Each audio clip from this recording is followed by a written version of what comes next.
আরবি শব্দ। কি শব্দ? আরবি শব্দ। আর আমাদের বাংলায় যে শব্দটা প্রচলিত, আমরা জানি বুঝি, আমাদের জন্য সহজ, সেটা হলো নামাজ। কি? নামাজ। আরবিতে কি বলে? সালাত। বাংলা যদিও ভাষাটা নামাজ বাংলা ভাষা না, কিন্তু আমরা মনে করি যা আমাদেরই ভাষা নামাজ, আমরা জানি। এই নামাজের গুরুত্ব কি? নামাজ পড়লে আমাদের কি কি লাভ হবে? নামাজ যদি না পড়ি আমাদের কি কি ক্ষতি হবে? এই সম্পর্কে অল্প কিছু আলোচনা আমি ইনশাআল্লাহ আপনাদের সামনে চেষ্টা করব। আমরা যেহেতু এখানে আসছি, আমাদের সকলের ঈমান আছে কিনা আগে বলেন, আছে কিনা? সকলে হাত তুলে বলি আমাদের ঈমান আছে কিনা। আমরা কার প্রতি ঈমান এনেছি? আল্লাহর পরে আমরা কার প্রতি ঈমান এনেছি? আমাদের রাসূল সাল্লাল্লাহু আলাইহি ওয়াসাল্লামের উপর, ঠিক কিনা বলেন? আমরা আখিরাতের উপর ঈমান এনেছি।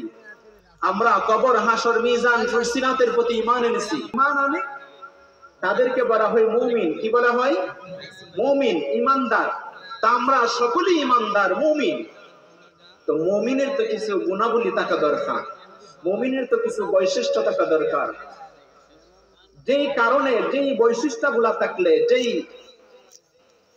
আলামতগুলা আপনার আমার মাঝে থাকলে বোঝা যাবে সে প্রকৃতপক্ষে খাঁটি মুমিন। সেই আলামতগুলা। আর ঈমানের পরে সর্বোচ্চ সর্বশ্রেষ্ঠ যে আমল, সেই আমলের নাম হলো নামাজ। সুবহানাল্লাহ।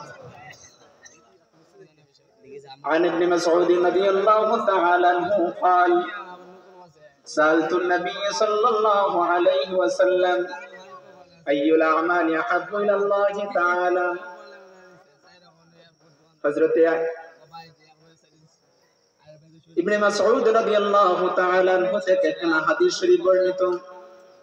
তিনি ফরমান, এক লোক আমার নবীর কাছে গেলেন, গিয়া বললেন, ইয়া রাসূলুল্লাহ, ইয়া হাবিবাল্লাহ।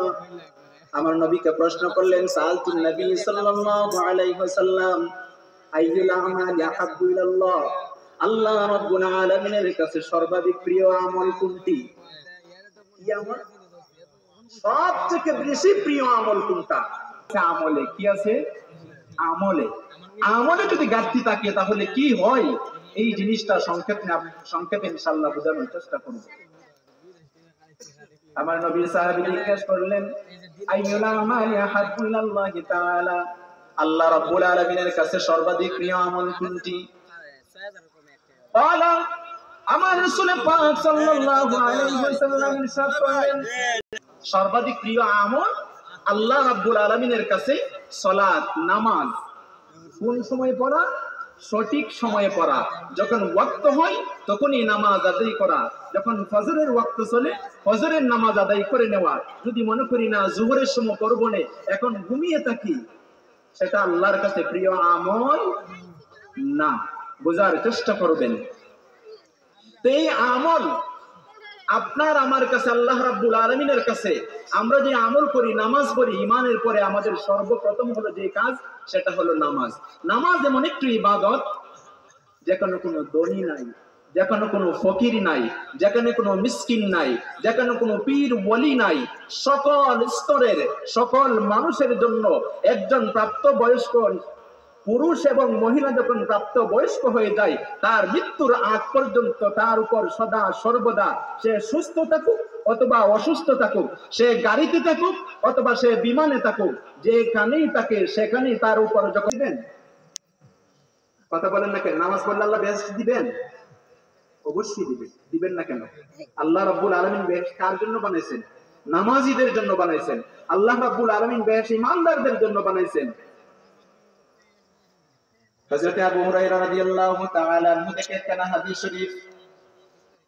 عن ابي هريره رضي الله تعالى عنه قال قال رسول الله صلى الله عليه وسلم الصلاه الخمس والجمعه الى الجمعه ورمضان الى رمضان مكفرات لما بينهن اذا اجتنبت الكبائر।